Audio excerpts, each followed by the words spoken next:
3 things to state to answer this. First of all, you need to make sure you're working in a rep range. Don't just work towards 8 reps. Give yourself a range to work in, let's say 6 to 10 or 8 to 12. Next is to say, of course, it's going to depend on the person and your experience.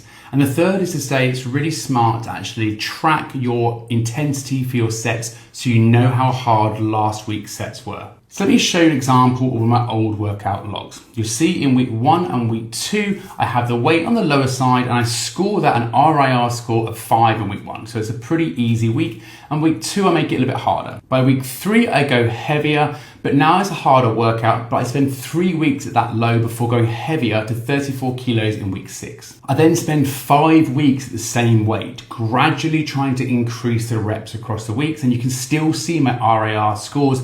I'm working pretty close to maximal. Then when it comes to week 11, I go heavier again. This I knew was going to be hard, so I brought my reps right down to 6. It actually wasn't too hard, but I wanted to make sure I actually could do the weights with decent technique. And I then spend 8 weeks at the same weight, all the way through to the end of his 18-week block. So you can see that rep range becomes really important. It gives me a chance to progress across the week. Each incremental increase ended up with me spending more time at that weight, which is why I had to say it really depends. It depends on the exercise, it depends on how hard you're working. But hopefully that gives you some insight in how you can use the load log and an RIR scoring plus that rep range to make sure you basically continuously progress across your training.